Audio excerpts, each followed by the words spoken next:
Alright squad, it's your boy ITV reporting for duty. Remember that first week when we were all lost in the tier list wilderness, chasing the whispers of hidden overpower heroes? Well, guess what? I'm about to blow your mind. That hero you've been benching, Julius? Turns out, he's been living a triple S secret life under your nose. Yeah, I know, mind officially blown.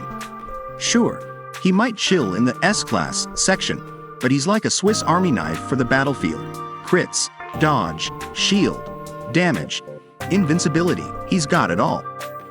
And the best part? The longer he stays in the battle, the crazier damage he deals because of his passive skills, leaving enemies whimpering like toddlers at bedtime.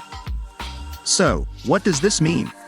Time to ditch the boring tier list gospel and unleash the inner Julius. Grab your faves, throw them in the mix, and see what wild synergies you cook up. Remember, the real tier list is waiting to be written by us, one experiment at a time. Forget labels, embrace the chaos. Let Julius be your battlefield sensei in finding the next real triple S heroes in the game.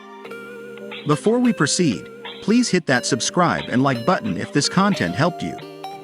It's just a small thing, but it means a lot to our channel and it gives me reason to make more quality contents. Now, let's proceed. To truly understand why Julius is a god among heroes, let's dissect his skill set piece by piece. First skill is Wind Slash. His ultimate is a passive skill, giving a critical rate plus 15%, dodge plus 80.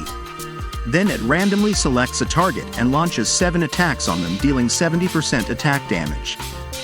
The last attack deals damage equal to 210% of all enemies attacked. And it gives invulnerability when the skill is channeled.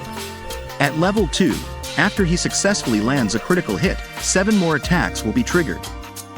At level 3, the switching of attacking targets are increased by 5. Second skill is Sword Song.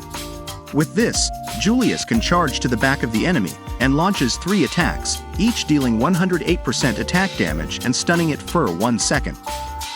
After the casting, it increases his attack by 11% and crit rate by 22% for 5 seconds, during which the hero cannot be selected. But that's not all. After making 4 critical hits to the enemy, Gorgeous Song will activate, making him attack 5 times, and the last hit will knock out the enemy, during which he cannot be selected. At level 2, each attack grants a shield equal to 150% of Julius' attack. At level 3, if he is hit with fatal damage, meaning his HP is greatly reduced by the enemy, then the Gorgeous Song will be instantly cast. At level 4, the damage will greatly improve because the last hit will inflict 10% of the target enemy's current HP.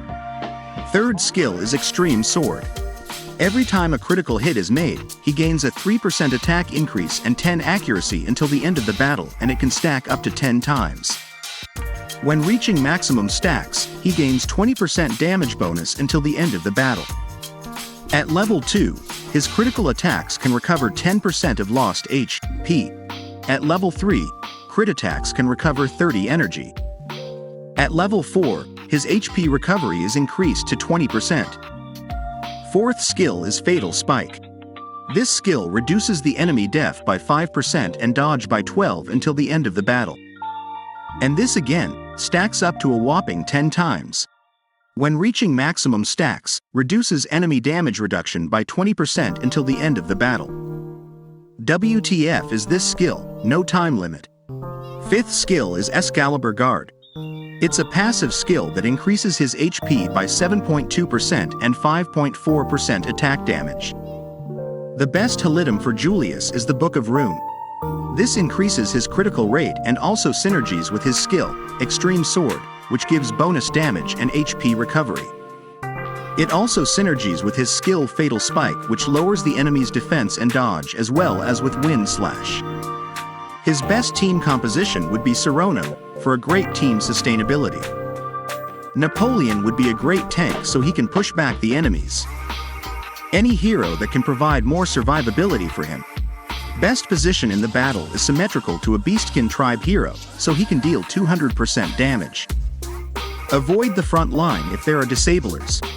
So to sum it up, This hero is a beast the longer he stays in the battlefield. And to explain further, those invulnerability effect from his skills, and those brief instances where he cannot be selected by the enemies.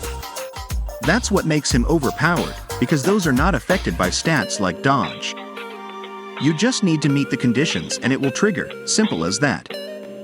He becomes immune to attacks, and as he survives longer in the battle, those attack bonuses, shield, lifesteal, stacks over and over. That's how godly his skills are, and to emphasize the importance of invulnerability when channeling a skill. This secures that your skills that you cast will hit on the enemy, because no matter how strong your heroes are, if they got interrupted or die, even after they cast the skill, it will not land to the enemy.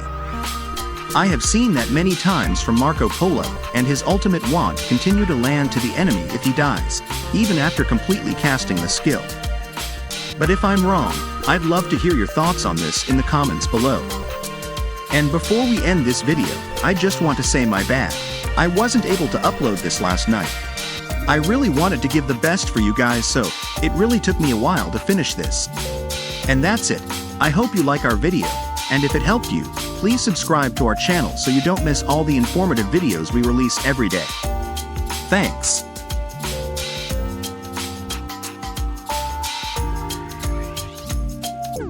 Wow.